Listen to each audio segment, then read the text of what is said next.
This talk was given at the OEUK Exploration and Subsurface Conference held on the 25th of April 2023 in London. And today we're going to look at the enabling commercial developments on the United Kingdom continental shelf, and in particular we're going to be looking at the central North Sea.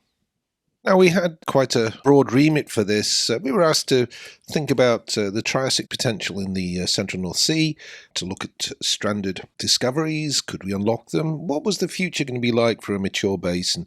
Can we actually deliver commercial projects going forward? And how do we join all these dots together? So let's start, and we'll look at the central North Sea and at the Triassic.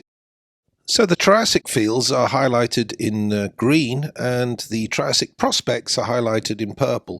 The fields are named, as you can see here, and you'll also note that we can see Norwegian and Danish assets shown here. So this is because TROVE really doesn't see the international borders. We just look right across the region. Now, some of the Triassic opportunities shown here, they may actually include Jurassic reservoirs, but in the main we're concentrating if they have a Triassic contribution or they are exclusively Triassic reservoirs.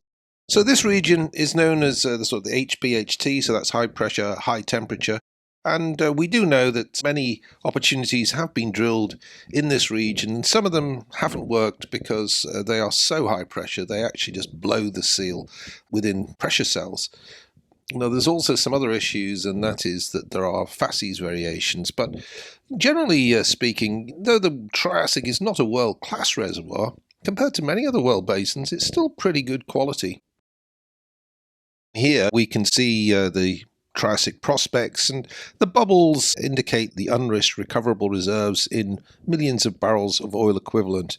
Now, what we notice from this map is we highlight sort of two clusters, areas where there are quite a number of prospects. Now, currently, they are assessed as being relatively small, but, can they be amalgamated? Is there another way to view these things? Or does drilling one de-risk the others? Well, the problem is that the sort of 10 exploration and appraisal wells that are being drilled on the UKCS currently, we may never find out, but given the significance of these is that they would dramatically extend field life of the existing assets, then they've really got to be looked at as could they potentially extend the life of a platform significantly.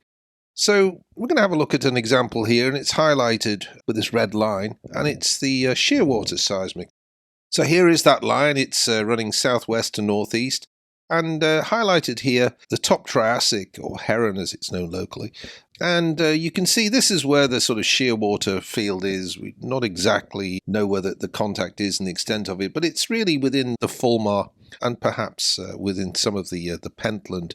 But you can see here that the Triassic was quite a distance away, both vertically and laterally offset from the main Shearwater reservoir. And the question is, could this actually be an opportunity, a drilling opportunity for the Triassic? Well, on this line here, you can see a regional setting. Again, this is southwest-northeast, and you can see Franklin, Elgin, Shearwater, and Erskine. But we can note that certainly at Shearwater here, this Triassic is probably amongst the shallowest in the area, so it's actually quite an interesting opportunity. Now, we believe that the operator and partners of Shearwater have studied this for sure, and given the free water level here, there's kind of within the Skagerrak formation here, very little that would actually constitute an opportunity above the sort of free water level that we might find within the Shearwater field. However, that may not be relevant. If we've got a good top seal here within the Pentland formation, we could get a much deeper contact. All we need to do is to juxtapose this against the Kimmeridge clay. Now, on this particular slide, there isn't any obvious juxtaposition of mature Kimmeridge clay, the source rock, with the reservoir in the Skagerrak. And we also note that there is here the reservoir, the principal reservoir, is actually juxtaposed across this fault, and therefore is potentially a thief zone. And I'm sure this has all been considered. However, we're pretty sure that the Kimmeridge clay formation source rock, which this green horizon will actually charge across the faults out of the plane of this section, down dip to the north or south. So there's every chance that we can actually charge any sands within this area. And then the other thing is, well, though it is high risk, both for top seal and side seal, it is a very, very large structure. If it were to work, it would be a game changer for field life extension. So, that's the question. Wouldn't you have something like this in your prospect portfolio? Wouldn't it be something that, might be worth a while? So here's a plot showing all the fields across northwest Europe, and it's a pressure versus depth plot. So pressure on the x-axis here, going all the way up to 20,000 pounds per square inch. And here, depth going all the way down to 20,000 feet subsea. You can see the various fields we have, and there's the hydrostatic trend, and then you can see here we're getting into the overpressured zone, and in fact we're getting into the HPHT zone down in this region here. Now we've highlighted in green the Triassic fields. There's the location on a little cutout map. So these are the fields. You can see that generally speaking they're all overpressured to some degree or another. There is some indication that there may actually be a sort of sub-regional depletion for some of these fields, or that just might be that we haven't really got a good handle on what depth this pressure was actually taken at. But when drilling and planning for drilling, then we have to assume virgin reservoir pressures, so we always plan for the worst outcome. And again, looking at the Triassic fields in this particular area, and again, the backdrop here, the blues are all the data points across northwest Europe, and highlighted in green, again, and these are the Triassic fields in the central North Sea area. And you can see that generally that for the given depth, the Triassic fields have a higher porosity than the general trend, and that's really as a result of the overpressure leading to undercompaction. In addition, the high pressures, of course, means there's a lot of high energy. We get a lot of expansion from the reservoir pressures as we bring these fluids up to surface. So it's working for us in several ways. When we look at the Triassic leads and prospects, and shown here, basically the geological risk that's been assigned by the former operator versus the recoverable volumes. Now, this plot here, we could probably just ignore all these small ones in the bottom left-hand corner, and you can see here that sort of these opportunities highlighted here in red, these would be of interest to us. These are reasonable sized opportunities which, may be close to existing infrastructure. So there are prospects that we should be looking at and revisiting. What else should we do? Well, when we look at an area, we get various terminologies. So ILX is infrastructure-led exploration, NFE, there's the three-letter acronym du jour. We get snuggle exploration, all the way down to area plans. But what we refer to is hubs, and we do a hub analysis. We think this is the way forward for the region. A hub is looking at unsanctioned discoveries and prospects within tieback range of existing or new infrastructure, with a reasonable remaining life expectancy. So that's the host. It has to be around long enough that we're going to get our money back on our investment. This also works when we do our hub analysis. We can look at wind farms, how far they are away, various pipeline infrastructure terminals, or just company-specific assets. So how does it work? Well, imagine you can see a map like this. And in our wish list, what we'd like to do is we'd like to be able to look at an opportunity, select a field, or just any location. And this is effectively a map, so it's going 50 kilometers away, east, west, north, and south. So you can see this is the map here. And what we're trying to show is in orange are the discoveries, and in red are the prospects, and the bubbles give the size of them, so we can see what the potential is in the area of our prospect. Now, this is what we'd love to see, everything on one map. Now imagine you can get this picture in just 20 minutes. And that's what it takes to run this analysis. The write-up might take a bit longer. We keep the data evergreen, so it's constantly updated, so we keep the latest and greatest information. We can undertake a production analysis. We'll show that in a few minutes. It takes a couple of days, but generally speaking, we can put out a report in 5 working days. How long would it take your company to complete such an analysis? So how do we do this? Well, just one easy step, and the step is just pick a location. Everything else is automatic. It identifies all the opportunities, they're visualized by size.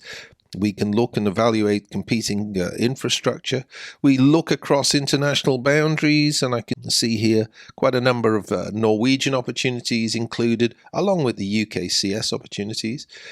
Just add proprietary data that can be added to include in this section. And we would want to undertake a production analysis for the host, just to understand how long it's likely to be around for. So this is an ideal scheme for hub screening. Now, pick a hub, any hub, and what you can see here is we've picked the hub just on the center here, and we're going to look all around. Here's in yellow is our major infrastructure, and we can also see all the fields highlighted in green if they're still active, and in red if they are being abandoned or ceased production. Pipelines, they are actually indicated here, but they're very faint in the background. And we've made this point about we just look across international boundaries. So what we can now do is we can instantly generate a plot where we can see how far all of these assets, the existing assets, are from our particular asset that we're considering. And you can choose, say, a tieback limit. So here we've chosen 30 kilometers. We're just going to ignore anything that's further away.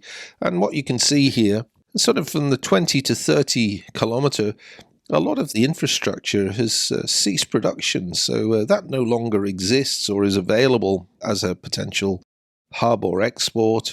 These green assets, they're the existing fields. But more importantly than that, we want to understand what are the unsanctioned discoveries in and around our opportunity. And again, here it is centered on the field of interest. And you can see that we have all of discoveries that have been found and haven't yet been developed. And you can see also where we don't have the individual sizes for some of these things, we just flag where they are. And you can see here, just get some idea for the spatial relationships. So a lot of the fields are to the south of where we are or to the northwest. Now, we can actually calibrate this in terms of the volumes, so we can actually see, well, where are the big volumes, where are the small volumes? The idea would be, could we be thinking about a pipeline that might actually pick up a few of these opportunities on the way? So in addition to that, we have detailed characterization of every one of these discoveries, each of the assets. And that's in terms of reservoir quality, resource size, the depth, pressures, temperatures, the history, etc. We could do the same for prospects. And again, here you see that we've got the size of the prospects. Now, these are the unrisked prospect sizes. There's, again, the directionality. But the volumes here can be risked or unrisked. These are unrisked here. If we look at this, you can see that we've combined them together. But now these red circles, these are the risked reserves. So here's the scale, 10 million barrel oil equivalent bubble and a 50 million barrel of oil equivalent bubble. So that's the map showing both prospects and discoveries. You can see, we can look at the size of these things and the cumulative size as we go away from the platform. And here we're highlighting that the large targets, they are of the order of 30 to 40 kilometers away from the asset being considered or the host being considered. And there's likely to be competition from other hubs. Now, we can also look at the composition. And this is very, very useful to be able to see, where is the oil, where is the gas condensate, the gas. Now, if there were heavy oil in here, you may not be considering anything coming from a significant distance, because obviously flow assurance, that wouldn't be feasible. So we can visualize this. Again, all of this material generated automatically. The detail we talked about, well, here's the detail that we would have on any particular field. In this case, Erskine here, discovery, a crossover in Norway. A prospect within the UK, this is Cinnamon, and here's a prospect that comes across from the Norwegian continental shelf. And we now include every single relinquishment report that the NPD has put out. So we talked about production analysis. Why do we want to do a production analysis? Well, we want to look and see, well, how long is that host likely to be around? So What we need to do there is actually look at a stack profile to see all the streams that host processes. So this is a single field here, and it's showing the oil and water rate and projecting through time through a decline curve analysis. Here, another example of essentially the oil and gas, this time on a logarithmic scale. And we prefer doing this because when you're doing decline curve analysis, it's not easy to judge how good a fit is. But if you can see it on both linear and log scales, you can actually have a look at that. And then you can combine them all. And in this scenario here, we've stacked 8 field profiles.